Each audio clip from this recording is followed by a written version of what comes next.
अरब के किसी रेगिस्तान में। लगता है डाकू आ रहे हैं, तुम रुको, मैं देखता हूं।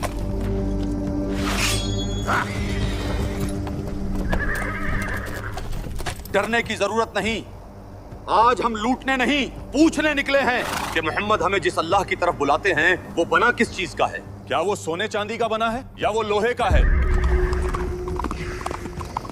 खैबर अरब में यहूदियों की सबसे बड़ी आबादी। खुशामदीद, काफी जल्दी लौट आए आप लोग। मैं बेसब्र हूं ये जानने के लिए कि मक्का में क्या मामला रहा। उम्मीद है आपने वही सवाल पूछे होंगे जो मैंने आपसे कहे थे।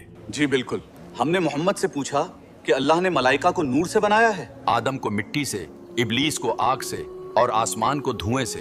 तो हमें बताइए आपका अल्लाह आखिर किस चीज से बना है, शायद हम आप पर ईमान ले आएं। और उनका जवाब था कि उसने हर चीज बनाई है, न कि वो खुद किसी चीज से बना है। मुझे लगता है वो सच्चे पैगंबर हैं। यहाँ आप गलत हैं। पैगंबर आएगा तो हमारी नस्ल से ही आएगा।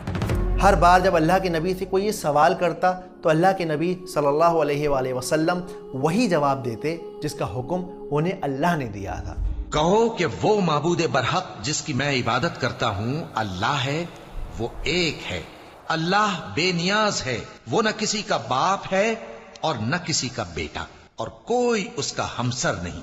बहुत सारे लोगों को ये मुगालता भी रहता है कि शायद सूरह इखलास मदीना में नाजिल हुई, लेकिन ऐसा नहीं है। ये सूरत मक्का के शुरुआती दिनों में ही नाजिल हुई। बिलाल रज़ी अल्लाह ताला अन्हु के इस्लाम लाने से पहले नाजिल हुई। तभी जब उन पे कोड़े बरसाए जाते थे, उन्हें परेशान किया जाता था, उसके बावजूद भी वो अहदुन अहद ही कहते थे। वो किसी दर्जे में भी कंप्रोमाइज करने के लिए तैयार नहीं। तो ये अहदुन उस वक्त जो उनकी जबान से निकल रहा है, ये कतई सबूत है इसका कि ये सूरह मुबारका उस वक्त नाजिल हो चुकी थी। और इसी के हवाले से कुल हुवल्लाहु अहदुन। पर क्योंकि आप सल्लल्लाहु अलैहि वसल्लम अल्लाह कौन है, कैसा दिखता है, वो कहाँ रहता है, कितनी उसकी औलाद हैं, इस तरह के सवालों के जवाब के लिए इस सूरत को हर मौके पर अल्लाह के नबी ने पढ़कर सुना दिया। मदीना, हिजरत के बाद का दौर। ऐ अल्लाह के पैगंबर, हम नजरान के पादरी हैं और आपसे जानना चाहते हैं कि अल्लाह कौन है, वो कैसा दिखता है, और इसके अलावा क्या ईसा मसीह अल्लाह की औलाद हैं? उसकी कितनी औलादें हैं, और क्या उसकी कोई बेटी भी है? ये सब हमें बताइए पैगंबर। कह दो अल्लाह बेनियाज है, वो न किसी का बाप है और न किसी का बेटा।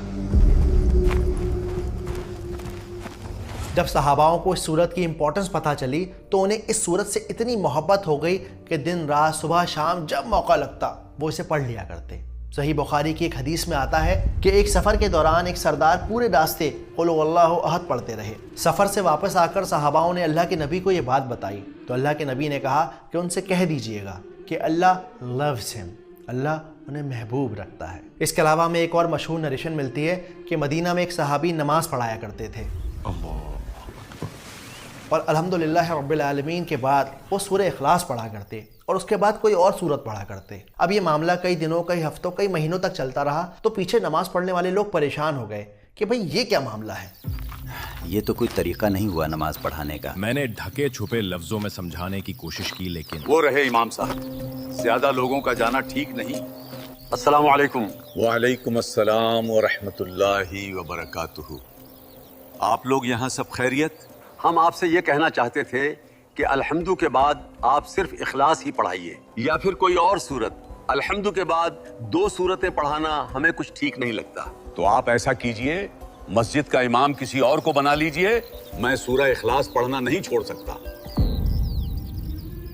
और जब इमाम साहब इस बात पे राजी ना हुए तो फिर ये लोग अल्लाह के नबी के पास गए और सारा वाकया कह सुनाया। अल्लाह के नबी ने उनसे कहा कि जाइए और जाकर ज़रा पता कीजिए कि वो ऐसा क्यों करते हैं। पैगंबर आपके इस अमल की वजह जानना चाहते हैं कि आप ऐसा क्यों करते हैं। मैं अपने इस अमल को राज रखना चाहता था, लेकिन ये पैगंबर का हुक्म है, तो आप अल्लाह के नबी को बता दीजिए कि मुझे इस सूरत से मोहब्बत है। अल्लाह के रसूल सल्लल्लाहु अलैहि वसल्लम ने जब ये बात सुनी तो सहाबियों से कहा कि आप जाकर उनसे कह दीजिएगा कि इस सूरत ने उनको जन्नत में दाखिल करा दिया है।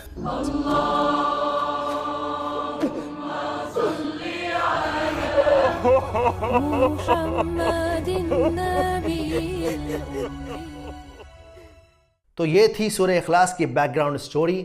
اس سے پہلے کہ ہم ان سورت کی آیتوں کو سمجھیں، ہمیں یہ سمجھنا بے انتہا ضروری ہے کہ یہ سورت ہماری زندگی میں کیا اہمیت رکھتی ہے۔ اس کے لیے یہ کہانی سنیے۔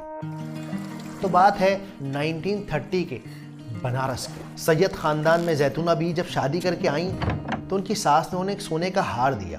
دلہن، یہ ہے اصلی سونے کا ہار، ہمارے خاندان کی شان، اس کا بہت خیال رکھنا۔ آپ بالکل بے فکر رہیں امی، میں اس کا رکھوں گی بہت خیال۔ جیتی رہو میری جان، اللہ تمہیں سلامت رکھے۔ کچھ سال گزرے، زیتونہ بھی بہو سے امی اور امی سے ساس بن گئی۔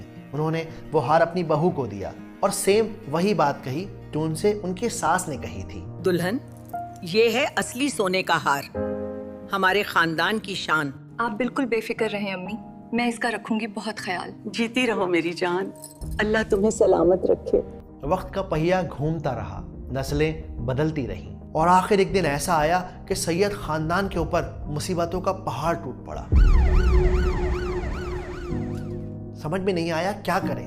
تب ان کی پوتی صدف نے کہا، اپنا خاندانی ہار بیچ دیتے ہیں، اس مصیبت کے وقت کم سے کم وہ ہار ہی تو کام آئے گا۔ ٹھیک کہتی ہو چھوٹی، اس وقت یہی صحیح ہے۔ پیسوں کی ضرورت تھی، حالات بہت زیادہ خراب تھے، تو یہ لوگ من مار کر ہار لے کر سنار کے پاس پہنچ گئے۔ سنار نے ہار کو دیکھا، چیک کیا اور مسکرا کر بولا، کیا خان صاحب مذاق کر رہے ہیں کیا؟